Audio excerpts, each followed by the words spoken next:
로마서 8장 15절 말씀 하반절 보겠습니다. 너희는 다시 두려움에 이르는 속박의 영을 받지 아니하고 양자 삼으시는 영을 받았느니라. 그분을 힘입어 우리가 아바 아버지하고 부르짖느니라. 아멘. 우리는 지금까지 이 진술의 처음 부분인 부정적인 측면에 관심을 기울여 왔습니다. 이제 우리는 우리와 하여금 두려움에 이르는 속박의 영에서 우리가 벗어났음을 상기케 하는 두 번째 부분을 숙고하기에 이르렀습니다. 이것은 또한 우리가 하나님의 아들들이라는 사실에 대한 세 번째 증거이기도 합니다. 우리는 더 이상 두려워하는 속박의 영 아래 있지 아니합니다. 우리는 그곳에서 벗어났습니다. 우리가 종의 영에서 벗어났으며 더 이상 그런 상태에 머물러 있지 않다고 말할 수 있는 것은 우리가 하나님의 아들들이라는 사실을 가장 강력하게 보여주고 있는 증거입니다. 그러나 이 구절의 두 번째 부분이 적극적으로 우리에게 말해주는 사실은 우리로 하여금 아바, 아버지라고 부를 수 있게 해주는 양자의 영을 우리가 또한 받았다는 것입니다. 우리는 아바, 아버지라 부르짖게 하는 양자의 영을 받는 이 적극적인 복을 받았습니다. 물론 이것은 우리가 지금까지 생각해온 어떤 것보다도 하나님의 아들됨을 훨씬 더 강하게 증거하고 있습니다. 그것이 적극적인 까닭에 더 강할 수밖에 없습니다. 사도는 여기서 그것이 갖는 가치를 고양시키고 있습니다. 계속해서 이 아들됨을 보여주는 증거를 숙고할 때 우리는 더욱더 위로 올라갑니다. 우리가 인식해야 하는 첫 번째 요점은 성령께서 친히 우리로 아바, 아버지라 부르짖게 하는 우리가 양자라고 하는 지식을 깨닫게 한다는 것입니다. 우리는 앞서 킹게임 성경이 이 시점에서 양자의 영을 표현할 때 대문자 스피릿으로 표기함으로써 그 점을 명백히 지시하고 있다는 것을 알았습니다. 그러나 우리가 이에 관해서 어떤 의심이 있다면 갈라디아 4장 6절에 있는 병행구가 모든 의심을 물리쳐준다는 것을 다시 한번 명심합시다.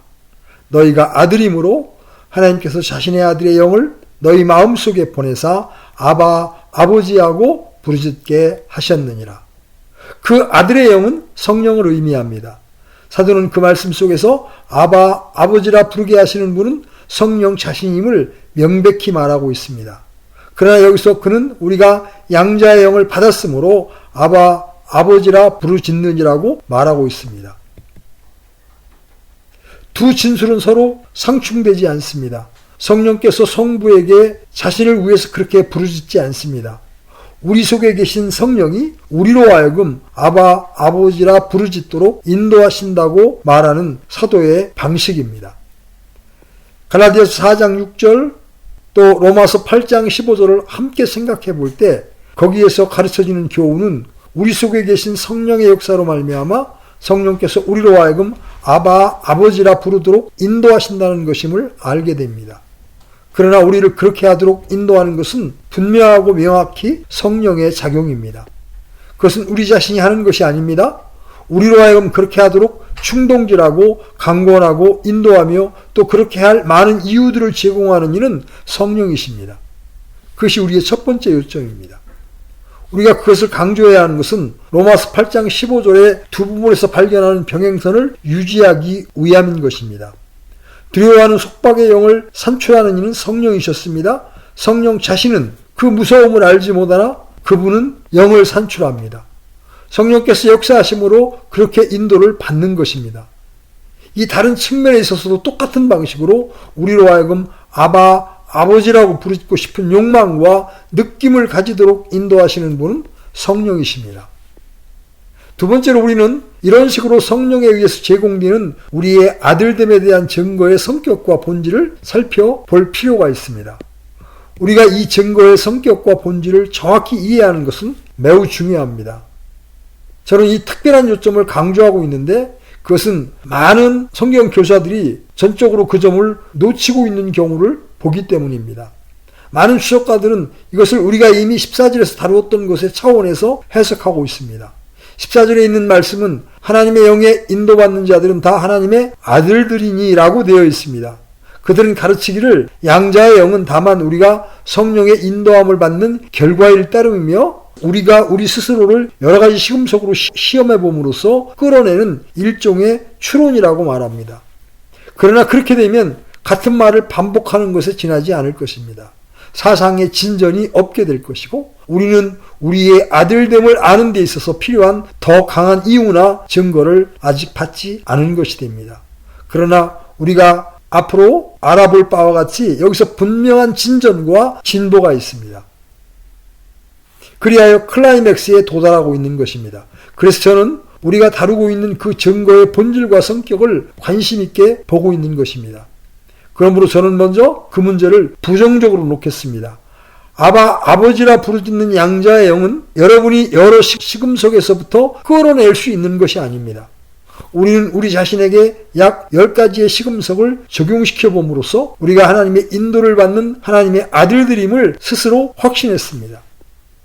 그러나 우리가 여기서 대하는 것은 14절에서 진술된 진리로부터 추론해낸 것이 아닙니다. 단순히 우리가 성령의 인도함을 받고 있음을 다르게 말하는 것에 불과하지 않습니다. 그것은 그러한 진술보다 훨씬 높은 것입니다. 이것은 주관적인 어떤 것이고 본질적으로 느낌과 정서와 직감의 영역에 속해 있는 어떤 것입니다. 그것은 지적 차원에서보다 더 깊은 우리 안에 있는 어떤 것입니다. 제가 볼 때 그 점은 이 진술에 있어서 매우 중대한 요점입니다. 다른 말로 해서 이것은 우리 측에서의 어떤 행동들을 통해서 나온 결과가 아니라는 것입니다. 우리 속에서 그것을 산출하시는 이는 성령이십니다. 그것은 여러분 스스로에게 설득시키는 어떤 것이 아닙니다.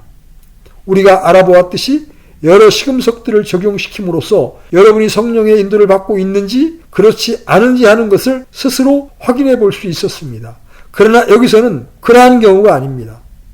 이것은 지적 논증이나 설명의 영역에 속해 있는 것이 아닙니다. 이것은 누구나 느끼게 되는 어떤 것입니다. 이것은 우리가 인간적인 사랑에서 알고 있는 바와 비교될 수 있습니다.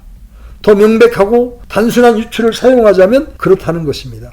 여러분이 사랑에 빠져 있음을 스스로에게 설득하지 않습니다. 여러분이 그런 식으로 설득하고 그렇게 해야만 된다면 여러분은 사랑 가운데 있는 것이 아닙니다. 이것은 설득의 문제가 아닙니다. 이것은 여러분이 아는 어떤 것입니다.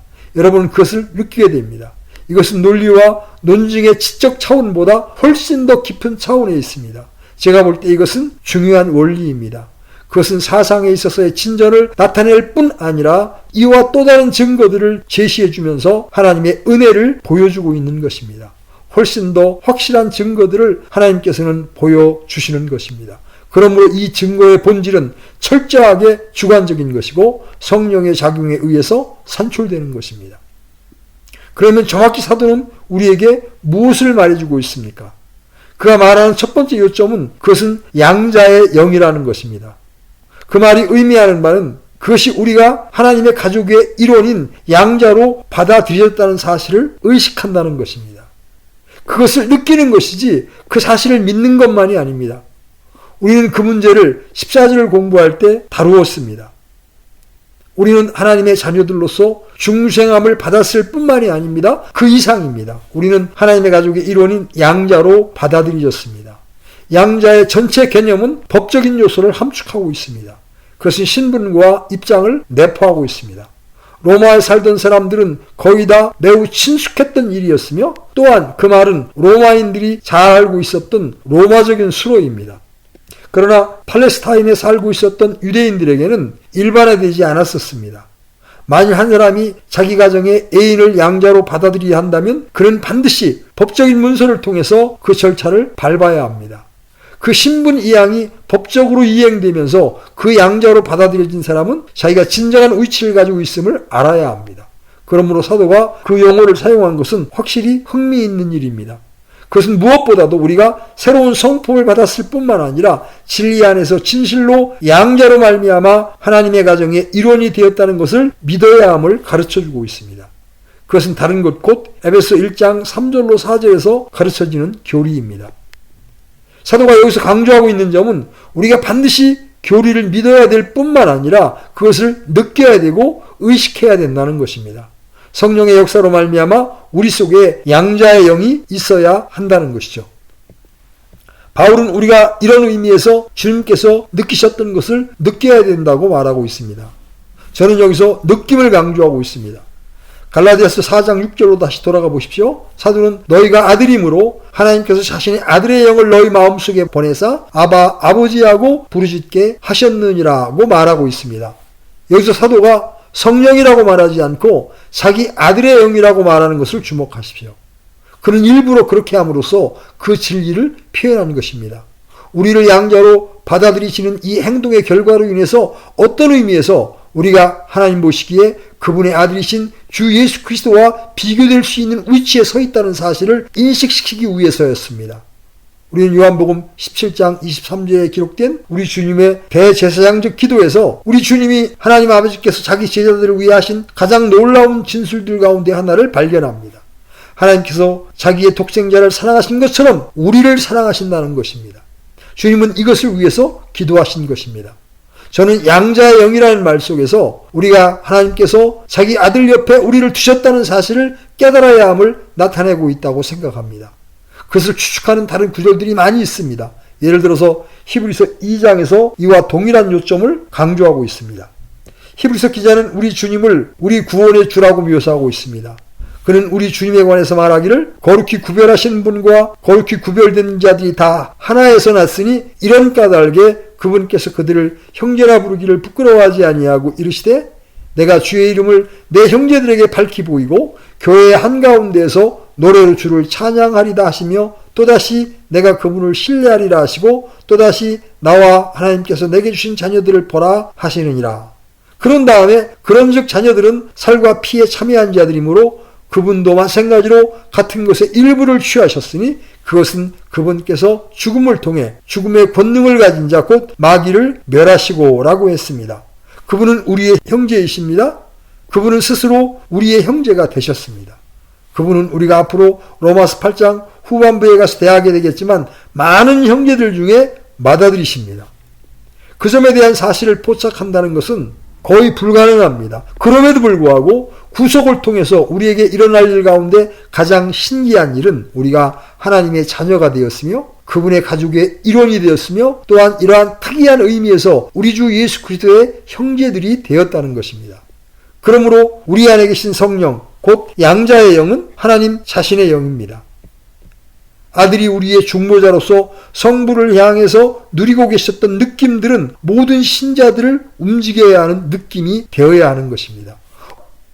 우리 속에 두신 것은 하나님의 아들의 영이며 양자의 영입니다.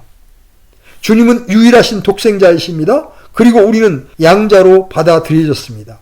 그러나 우리가 양자로 받아들여질 때 그분이 그분의 중보적 위치에서 가졌던 아들됨의 이 느낌을 우리도 가지고 있는 것입니다. 그분이 하나님 아버지를 부르셨듯이 우리도 역시 하나님 아버지를 예수 그리스도의 아버지요 우리의 아버지라고 불러야 합니다. 세 번째, 저는 양자의 영이 본질적으로 하나님을 향한 우리의 느낌의 문제임을 강조해야겠습니다. 그것은 우리가 이런 일에 관한 성경의 교훈들을 믿는다는 것만이 아닙니다. 그보다 훨씬 더한 것을 내포하고 있습니다. 우리는 진실로 그것을 알고 느낍니다. 물론 그 느낌의 정도에 있어서는 차이가 있음을 기억해야 합니다. 그러나 저는 만일 양자의 영을 우리가 가지고 있다면 이 느낌의 어느 정도는 반드시 있는 것이라고 강조하고 있는 것입니다. 그것은 우리가 그저 하나님께서 우리에게 복 주시고 우리에게 은혜로우시다고 하는 사실을 의식해야 한다는 것이 아닙니다. 그것도 놀라운 일이고 우리가 하나님의 아들들이라는 것을 증거하는 일부입니다. 그러나 바울의 진술은 그보다 더 나아가고 있습니다. 그것은 우리를 축복하고 계시는 하나님에 관한 우리의 느낌을 내포하고 있는 것입니다. 그것은 하나님께 대한 우리의 반응에 대한 하나의 정의입니다. 여러분은 여러분 속에 있는 양자의 영을 의식하지 않고도 여러분을 은혜롭게 다루시는 하나님의 자비하심을 의식할 수 있습니다. 나는 하나님께서 비상한 방식으로 내게 복 주시고 계심을 안다라고 말할 수 있습니다. 그러나 여기까지는 여러분은 하나님께서 여러분을 위해서 하시고 계신 일을 바라보고 있을 따름인지도 모릅니다. 그러나 본문에서 강조되고 있는 것은 여러분 속에서 들고 일어나는 하나님을 향한 감정입니다. 요한 1서에서 그 점을 이렇게 표현했습니다. 우리가 그분을 사랑함은 그분께서 먼저 우리를 사랑하셨기 때문이라. 우리가 의식해야 되는 첫 번째 요건은 하나님께서 우리를 사랑하신다는 사실입니다. 이제 여러분은 여러분을 향하신 하나님의 사랑을 인식할 수 있습니다. 또한 그것을 믿고 그것을 알 수 있습니다. 그럼에도 불구하고 여러분은 여러분 자신 속에서 하나님께 대한 이 사랑을 깨닫고 있다고 대답하지 못할 수도 있습니다. 이것이 바로 제가 묘사하고 있는 하나의 구분입니다. 여기서 강조점은 하나님께서 주시는 복을 깨닫고 우리의 반응을 나타내고 또한 그에 대한 대가를 교환하고 있는 것에 있습니다. 이것은 우리의 느낌과 우리의 주관 영역에 속해 있는 것입니다. 우리는 한 단계 더 나아가서 우리 안에 있는 양자의 영이 어떻게 스스로를 드러내 보이는가를 생각해 봅시다. 첫째로 우리가 하나님에 대하여 자녀들로서 가진 관계에 대해서 말하는 성경의 진술들을 읽을 때 우리 속에서 일어나는 감정을 통해서 그것이 나타납니다. 우리는 체험들을 통해서 이 위대하고 영광스러운 진술들을 읽는 것이 무엇이며 또한 마음으로 그것들을 받아들이고 그 진술들이 얼마나 놀라운가를 느끼는 것이 무엇인지를 알고 있습니다. 그러나 이 진술은 그러한 체험을 훨씬 초월하고 있습니다. 양자의 영이 의미하는 바는 그 진술들이 여러분의 마음과 상상을 촉진시킬 뿐 아니라 여러분의 심정을 따뜻하게 한다는 것입니다. 그 말씀들이 여러분을 감동시키고 여러분이 감동되고 있는 것을 깨닫게 하는 것입니다. 마치 어린아이가 부모가 자기를 사랑하는 것을 나타내는 애정을 깨닫고 감동하는 것과 같습니다. 그러므로 바로 그것은 여러분이 양자의 영을 가지고 있는지를 시험해보는 매우 훌륭한 방식입니다. 여러분은 그 진술들을 받아들이고 여러분 마음으로 그것들을 기뻐합니다. 그러나 그뿐만이 아니라 마음을 따뜻하게 하는 어떤 효능을 느끼게 되는 것입니다.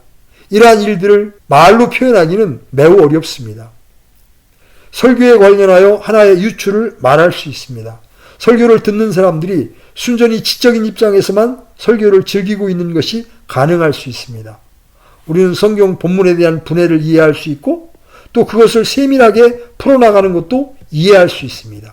그것이 잘 되었을 때 여러분은 앉아서 그것들을 듣고 매우 만족하게 되고 큰 기쁨을 느끼게 됩니다. 그러나 순전히 지적인 것으로만 남아있을 수가 있습니다. 그저 자랑 삼아 즐기는 것으로 또한 매 시간마다 그런 것들이 반복되기를 바랄 수 있습니다. 그러나 그것은 지적인 차원에서만 머물고 맙니다. 여러분이 여러분 앞에 제시되고 있는 진리가 어떻게 해서든지 매우 인격적인 방식으로 여러분에게 와닿고 여러분을 감동시키고 또한 여러분을 감격하게 한다는 것을 느낄 때 그 얼마나 다른 것입니까? 그것은 조용히 여러분을 흐느끼게 할 수도 있습니다. 울지는 않는다 할지라도 최소한 거기에는 녹이고 감동하는 성질이 있는 것입니다. 어째서 그렇습니까? 여러분이 그것이 여러분에게 해당되는 진리라는 것을 알기 때문입니다. 영원하시고 영원하신 하나님께서 죄중에 잉태되고 조성된 사람들을 자기의 가족의 일원으로 양자 삼는다는 것은 하나의 개념으로서 매우 훌륭합니다. 그것은 매우 훌륭하고 감격적인 생각입니다. 그러나 그것이 이지의 차원에서만 머문다면 이 가장 중차대한 부가적인 자질을 잃어버리고 마는 것입니다. 다시 말하면 이것이 여러분 자신에게 해당되는 진리임을 아는 그것을 결하고 있기 마련이라는 것입니다. 그것이 나타날 때 여러분은 겸손하게 되고 감동하게 되고 녹아집니다. 그것이 성경에서 우리에 대해 언급하는 이들 영광스러운 진술에 대한 우리의 기쁨 속에서 나타내는 반응인 것이죠. 여러분이 주목하다시피 그것은 역시 우리와 하나님과의 새로운 관계에 대해서 우리 안에 가지고 있는 하나의 보편적인 느낌입니다. 우리는 우리 속에서 하나님께 관하여 어떤 자식으로서 가진 느낌들을 소유하고 있음을 깨닫게 됩니다. 다른 말로 해서 더 이상 단순히 하나님을 믿는 정도가 아니라는 것입니다. 그것이 모든 사람들에게 해당되는 진리여야 합니다. 또한 성령의 역사를 받고 있는 모든 사람들에게 해당되는 진리여야 합니다. 양자의 영을 가진 사람은 확실히 정통적입니다. 그러나 그는 정통 이상입니다. 그는 하나님께 대한 사랑의 감정을 가지고 있습니다. 그는 하나님을 기뻐합니다. 그는 하나님을 누리는 것이 어떤 것인지를 압니다. 웨스트민스터 소유리 문답의 제1문에서 사람의 최고되는 목적은 하나님을 영화롭게 하고 영원토록 그분을 즐거워하는 것이다라는 해답이 나와 있습니다. 우리는 단순히 하나님을 믿거나 그분에 관해서 믿는 것이 아니라 우리는 그분을 즐거워합니다. 그리스도인은 주님을 기뻐하고 하나님과의 교제를 즐거워합니다. 그는 하나님을 갈망하고 영원토록 그분을 더욱더 깊이 더 많이 알기를 원합니다.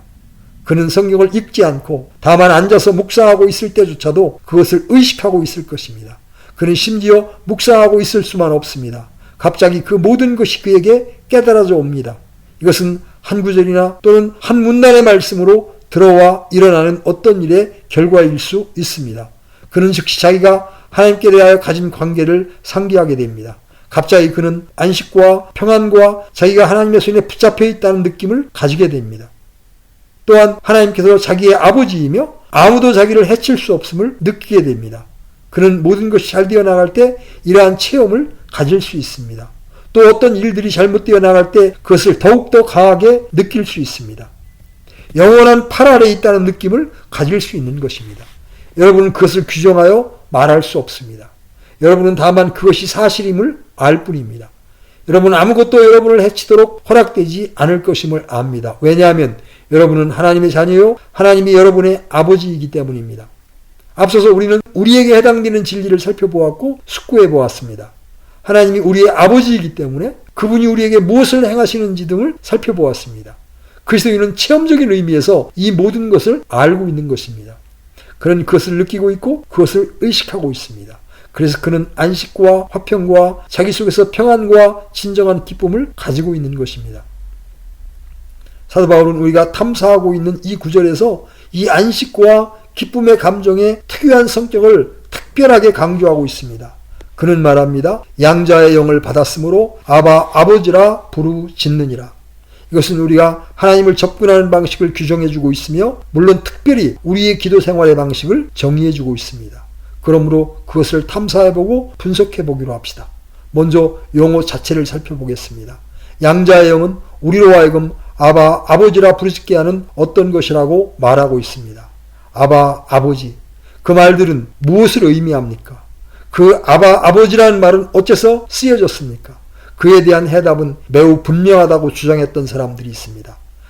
아바라는 말은 아람어인데 흔히 우리 주님이 지상에 계실 때에도 팔레스타인에서 자유롭게 통용되는 말 중에 하나였다는 것입니다. 아버지라고 번역된 말은 헬라어라는 것입니다. 그러므로 사도는 두 말 곧 아람어와 헬라어를 병행하여 쓰고 있다는 것입니다.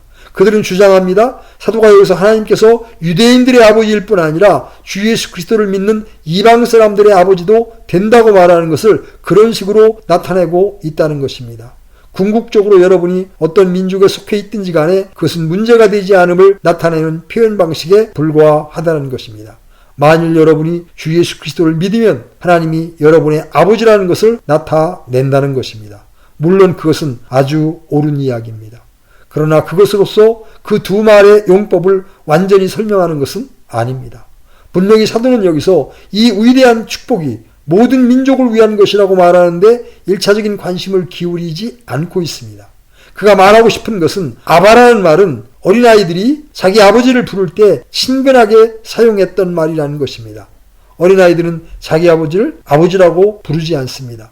그 어린아이는 흔히 아빠와 같은 칭호를 사용합니다. 바로 이 아바라는 말이 나타내는 의미가 바로 그것입니다. 그것은 어린아이의 말이요, 어린아이들이 입술을 벌려 친숙하게 하는 말입니다. 그러나 더 중요한 것은 유대인들 가운데 있던 노예들이 자유한 사람에 관해서 이러한 용어를 사용하는 것이 결코 허락되지 않았다는 사실입니다. 그런 구별이 엄격히 지켜졌습니다. 여기서는 그것이 옳은 일이었는지 잘못된 일이었는지 따질 필요가 없습니다. 다만 자유인의 자녀들만이 아버지라는 호칭을 사용하는 것이 허락되었다는 것입니다. 노예 자녀들은 그런 칭호를 사용하는 것이 허락되지 않았습니다. 아마 이 칭호는 매우 흥미있는 의미를 가지고 있습니다. 사도는 그 용어를 사용함으로써 우리들로 하여금 우리가 더 이상 노예들이 아니며 무서워하는 속박의 영을 가지고 있지 않음을 상기시키고 있습니다. 우리가 이 노예 관계를 끊어버리고 이제 아바라는 칭호를 사용할 자격을 얻게 된 것이라고 말하고 있는 것입니다. 그 얼마나 엄청난 변화입니까? 그것은 늘 그러했던 것을 훨씬 상회하는 것입니다. 그것은 또한 우리가 더 이상 두려워하는 속박의 영 아래 있지 아니함을 강조하는 또 다른 방식입니다. 마가복음 14장 36절에 보면 아버지라는 이 표현에 의미 있는 빛이 던져지고 있습니다. 우리 복되신 주님이 겟셋마네 동산에서 아버지요, 아버지께서는 모든 것이 가능하오니 라고 말씀하셨습니다. 이 말씀들은 바로 우리 주님께서 가장 큰 고뇌의 순간에 사용하셨던 말씀입니다. 그분은 그 말들을 큰 핏방울을 흘리고 있을 때 사용하셨습니다. 이것은 우리 주님께서 바라신 부르짖음입니다. 아버지. 그것은 바로 사도가 우리들에게 말하는 바 하나님의 자녀로 입양되었음을 깨닫는 사람의 마음속으로부터 터져나오는 부르짖음, 바로 그것입니다. 부르짖음이라는 말을 생각해 봅시다. 우리는 양자의 영을 받아 그분을 통해서 아바, 아버지라 부르짖게 됩니다. 그것은 매우 강한 말입니다. 분명히 사도는 그것을 매우 의도적으로 사용하고 있습니다. 그 말은 큰 소리로 부르짖는 부르짖음을 의미합니다. 권위자들 가운데 어떤 사람들은 그 말이 어떤 종류의 새가 큰 소리로 비명을 내는 것에서 연유되었다고 말하고 있습니다. 또한 그 말은 고함을 치는 부르짖음입니다. 다른 말로 해서 깊은 격정을 표현합니다. 깊은 감정을 표현하는 큰 고함 소리, 또한 열심을 내어 소리 지름, 뜨거움을 나타내는 말이랍니다. 또한 끈질긴 재촉으로 의미합니다. 우리가 양자의 영을 가질 때 우리는 아바, 아버지라 부르짖습니다. 그 다음 이 말은 무엇을 함축하고 있습니까? 분명히 우리가 알아본 모든 것에 비추어 볼 때 이것은 하나님께 대한 진정한 지식을 함축하고 있습니다. 하나님께서 더 이상 우리에게서 멀리 계신 하나님이 아니라는 의미입니다. 부르짖느니라, 아바, 아버지라는 이 표현들은 각각 우리가 알고 있는 어떤 분에게 말하고 있다는 개념을 전달합니다. 그는 단순히 우리가 지적으로, 신학적으로, 이론적으로, 교리적으로만 믿는 하나님이 아닙니다. 지적으로, 교리적으로, 논리적으로, 이론적으로만 하나님을 믿는 것은 하나님의 자녀가 아닌 사람에게도 가능한 일입니다. 일종의 학문적인 믿음이 있습니다. 사도는 여기서 그것을 의미하고 있지 않습니다. 그는 그러한 의미를 전혀 배제시키는 용어를 선택했습니다. 그리고 그는 훨씬 더 높은 강조점을 집요하게 주장하고 있는 것입니다. 그리스도인에게 있어서 하나님은 더 이상 멀리 계신 분이 아닙니다. 그럴 때가 있었습니다. 두려워하는 종의 영에서 벗어난 사실을 즐거워하고 있는 것입니다. 그것에 대한 첫 번째 증거는 하나님이 더 이상 멀리 계신 분이 아니라는 것입니다. 그분은 우리가 알고 있는 어떤 분입니다. 바울이 에베소 2장에서 표현하듯이 그분은 우리와 가까이 계신 하나님이십니다. 그분은 이방 사람들에게 이제는 전에 멀리 있던 너희가 그리스도 예수님 안에서 그리스도의 피로 가까워졌느니라고 했습니다. 누구에게 가까워졌습니까? 하나님께 가까워졌다는 것입니다. 다른 말로 해서 지금 존재하는 관계는 부모와 자녀 사이의 관계라고 말하고 있는 것입니다. 하나님은 더 이상 먼 하늘에 계신 분이 아닙니다. 그분은 거기에 계십니다. 그러나 그분은 자녀에 대하여 하늘에만 계신 분이 아니요 가까이 계시고, 그래서 그리스도인은 그분의 자녀로서 그분을 가까이 접근하는 것입니다. 동시에 사도는 이런 용어들을 통해서 그러한 자녀가 하나님께 대하여 어떤 방식으로 말하는 것을 정확히 일러주고 있습니다. 그는 형식적인 방식으로 그렇게 하는 것이 아니고 또한 기계적이고 냉랭한 방식으로 그렇게 하지 않습니다. 제가 볼 때 이것은 예배의식에 관하여 결정적인 요인이 되는 것입니다. 여기에서 아름답고 품위 있는 예배라는 것은 없습니다. 오히려 우리는 하나의 어린아이를 보고 있습니다. 어린아이에게는 하나의 품위가 없습니다. 아바라는 말에는 품위가 있는 것이 하나도 없습니다.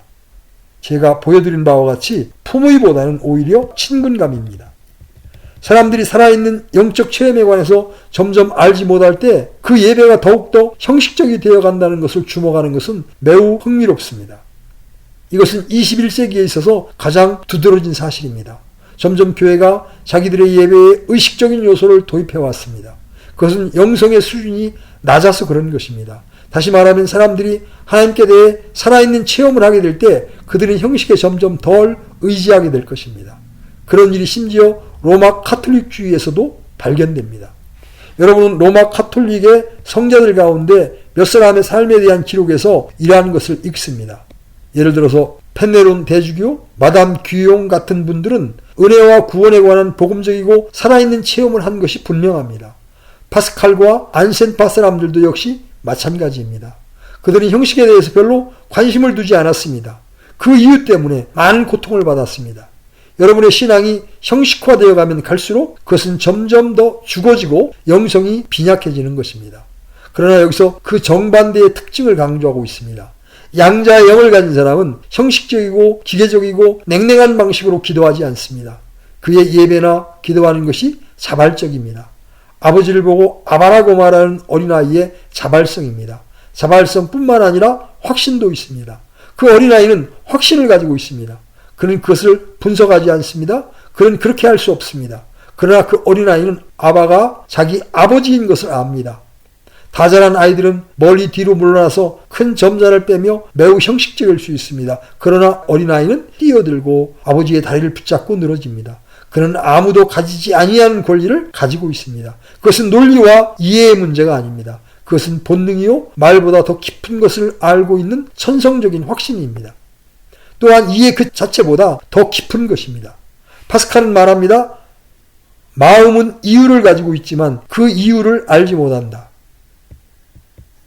하나님께 감사합니다. 확신에 덧붙여 거기에는 따스함과 애정과 즐거움과 행복이 있습니다. 양자의 영을 받았으므로 아바 아버지라 부르짖느니라. 여러분은 하나님 앞에서 하나님 아버지 앞에 있는 자녀로서 바로 그 말 속에서 따스함과 애정과 즐거움을 듣고 느끼지 못했습니까? 특별히 위기와 난경에 처했을 때 일들이 잘 되어가지 못하고 역경 가운데 처할 때 오는 또 다른 요소가 있습니다. 거리에 어린아이가 있는데 못된 자가 그를 따라옵니다. 어린아이는 소리를 칩니다. 아버지, 질병과 사고와 그와 같은 일이 일어날 때 그 어린아이가 아버지를 부르는 것과 같은 일이 또한 일어납니다. 깊은 곳에서 이 부르짖음이 나오는 것입니다. 그것이 바로 부르짖음이라는 말의 내용입니다. 그것은 깊은 곳에서 우러나오는 울부짖음입니다. 겟세마네 동산에 가보십시오. 거기에 우리 주님은 고뇌하고 있습니다. 주님은 인간의 구원을 위해서 꼭 마셔야 할 잔이 있음을 알았습니다. 그것은 하나님 아버지와의 잠시적인 분리를 의미하는 것이었습니다. 그것이 바로 주님의 깊은 곳에서 아바, 아버지라고 절대적인 부르짖음을 불러 일으켰던 겁니다. 이것이 바로 우리가 양자의 영을 받았으므로 아바, 아버지라 부르짖느니라는 말씀의 내용이요. 또한 그보다 훨씬 더 많은 의미를 함축하고 있습니다. 이것은 조금도 경건함과 두려움에 있어서 감소를 함축하지 않습니다. 하나님의 양자된 자녀는 언제나 그의 하늘의 아버지가 전능하신 하나님을 압니다. 그러나 거기에는 하나의 모순도 없습니다. 냉랭한 신학자에게는 모순되어 보일 수 있습니다. 그러나 자녀에게는 그렇지 않습니다. 두 가지 요점이 완벽히 공존할 수가 있는 것입니다.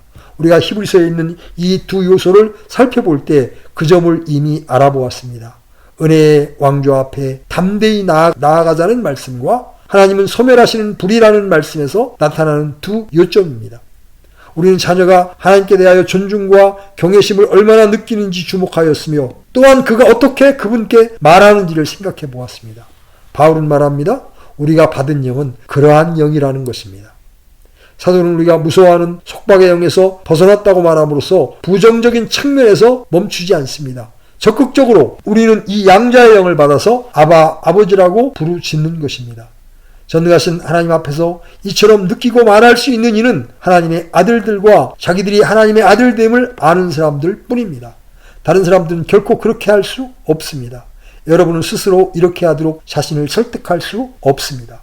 여러분은 아바, 아버지라고 말하도록 여러분을 설득할 수 없습니다. 만일 여러분이 그렇게 하려고 노력한다면 그 말이 여러분의 입술을 더럽게 할 것입니다. 그 말이 더 이상 입술을 벌리지 못하게 합니다. 그러나 여러분이 갑자기 그렇게 말하는 것을 발견하게 되면 여러분 스스로 놀라게 될 것입니다. 자녀들만이 아바, 아버지라고 부르짖는다는 것에 대해서 알고 있다면 여러분이 하나님의 자녀라고 확신할 수 있습니다. 다시 이것은 복되신 예수 그리스도 자신을 통해서 이루어진 것입니다. 여러분은 주 예수 그리스도를 떠나서는 하나님을 믿을 수 없습니다. 그분이 아니고서는 하나님을 아버지로 알 수 없습니다. 주님께서 친히 그 일을 그렇게 말씀하셨습니다. 예수님께서 그에게 이르시되 내가 곧 길이요 진리요 생명이니 나를 통하지 않고는 아무도 아버지께 오지 못하느니라. 여러분은 이지로서 창조주와 역사적인 주님께 나아갈 수 있습니다. 또한 여러분의 이해와 지적인 차원에서만 위대한 은사를 나누어 주신 분에게 나아갈 수 있습니다. 그러나 주 예수 그리스도가 아니고서는 아버지 하나님께로 나아가지 못할 것입니다. 그분을 떠나서 하나님은 여러분의 마음속에 그분의 영을 보내지 않습니다. 또한 하나님께서 여러분 마음속에 그분의 영을 보내실 때 그 부르짖음이 여러분 깊은 곳에서 튀어나오게 됩니다. 아바, 아버지. 얼마나 우리는 이 점에 대해서 많이 알고 있습니까? 이것이 진정한 기독교입니다. 그것에 너무나 작은 주의를 기울이는 것이 이상하지 않습니까? 우리가 우리 자신의 행동과 문제에 대해서 너무 지나친 관심을 기울이는 것이 우리가 실패하는 주된 원인입니다. 내가 어떻게 이 죄에서 벗어날 수 있었습니까? 내가 어떻게 이런 인도를 받을 수 있습니까? 내가 이러저러한 일을 어떻게 가질 수 있습니까? 우리가 이런 일들을 나라고 하는 것을 내세워서 접근하기 때문에 가장 영광스러운 요소들을 놓치고 있는 것입니다. 우리 그리스도인들에게 있어서 가장 영광스러운 진리는 하나님께 대한 인격적이고 개인적인 관계입니다. 그러나 우리가 자기 중심이 될 때 21세기의 가장 큰 저주거리, 어떻게 하면 이 자기중심성이라고 하는 이 특별한 죄들을 제거할 수 있겠습니까? 또 어떻게 하면 우리 자신의 문제를 해결할 수 있겠습니까? 어떻게 하면 훌륭하고 유쾌한 느낌을 가질 수 있겠습니까? 이러한 것을 배우려고 무던히 애를 씁니다. 우리는 그래서 그리스도인의 행복한 삶의 비결이라는 것을 찾아서 헤맵니다. 그런 것들이 얼마나 자주 우리와 모든 것 중에서 가장 놀라운 체험 사이를 갈라놓는지 모릅니다. 구원의 궁극적인 목적은 우리로 하여금 지옥에 가지 않도록 지켜주는 것만이 아닙니다. 또한 우리를 어떤 죄에서 벗어나도록 하는 것만도 아닙니다. 구원의 궁극적인 목적은 우리가 양자의 특권을 누릴 수 있고 하나님의 자녀가 되어 그리스도와 함께하는 상속자가 되게 하는 것입니다. 최고의 선은 하나님을 보는 것입니다. 이 세상에서 사는 동안 하나님을 우리 아버지로서 친근하게 아는 것, 또한 아버지라고 부르짖는 것이 최고의 선입니다. 여러분은 그것을 알았습니까? 우리 주 예수 그리스도의 복음 안에서 우리에게 제공된 것이 바로 그것입니다. 하나님 우리 중 어떤 사람도 그 영광을 누리지 못할 어느 지점에 머물러 있는 것을 결코 원치 아니하십니다. 우리가 만일 이미 그런 지점에 있지 않다면 우리가 그런 지점에 도달하기 위해 어떻게 해야 하는가를 숙고해 나갈 것입니다. 우리는 그것에 대해서 어떤 일이든지 할 수 있습니까?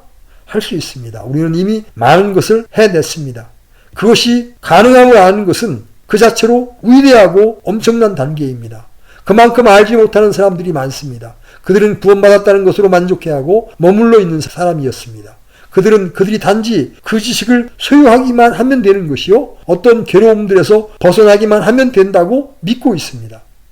여러분 자신을 시험해 보십시오. 아버지라 부르짖는 것은 우리가 전에 숙고했던 어떤 것보다 우리가 아들됨을 증거하는 가장 영광스럽고 높은 증거입니다. 하나님의 이름은 복됩니다. 아직도 그것이 끝은 아닙니다. 우리는 아직도 끝에 이르지 않았습니다. 가야 할 길이 더욱더 많이 남아 있습니다. 다음 주에도 양자의 영에 대해서 계속 다루고